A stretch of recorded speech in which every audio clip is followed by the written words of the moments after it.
The Lord is my shepherd, I shall not want. Yea, though I walk through the valley of the shadow of death, I will fear no evil. For thou art with me. Thy rod and thy staff, they comfort me. Good morning, beloved church members. I am a shepherd, and this is my rod. I did not bring my staff with me because I left the sheep outside. I didn't want their droppings to dirty up your nice clean floors. But my rod can come in handy. I can use it as a walking stick or to ward off wolves or lions or other predators that might harm the sheep. And if I don't come across a boulder or a hill to rest upon, I can always rest upon my rod. But I didn't come here this morning to talk to you about this rod. No, I came here to tell you about the most amazing night in all of human history. We were on a hillside tending our flocks when all of a sudden the heavens opened up and the sky was filled with angels. That happened today. Some would say they were aliens from another planet. Others would claim, oh, it must be UFOs from outer space. But no, rest assured, these were angels sent by God to declare the birth of Jesus Christ. Now, they look like humans, but they could fly. I'd always heard that angels had wings, but these beings hovered in midair without assistance, and they look like us, but they glowed with a light so bright it was blinding. And when the first one spoke, he had a thundering, booming voice. Well, I thought I must be dreaming, so I reached out to touch Caleb to see if it was real. He smacked my hand, telling me, yeah, we were awake. But all of us feared for our lives because these beings were nothing to be trifled with. But then the head angel spoke, and he said, "Fear not. We come to bring good tidings of great joy to all people. But of all people on the earth, why come to a bunch of lowly shepherds? We're the last ones to hear about anything. And no one cares about our opinion of the religious leaders, of the Roman occupation, of the taxes we have to pay. But the head angel, he told us, we would find the babe wrapped in swaddling clothes and lying in a manger. Sure enough, there he was. After seeing baby Jesus, we left the barn and we rushed into Bethlehem, proclaiming the good news about the birth of the Christ child. Glory be to God in the highest, and on earth peace, goodwill to men.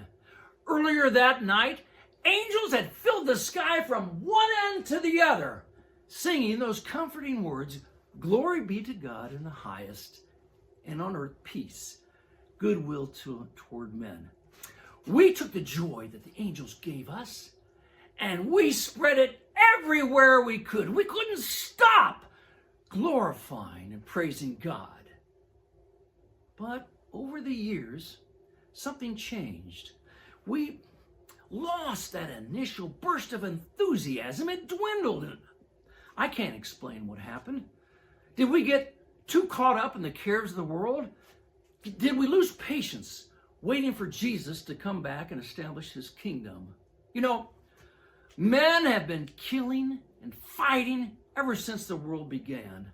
In fact, Rome established their dominance through violence and bloodshed, and they rule with an iron fist. So how could the son of a carpenter free us from Roman rule?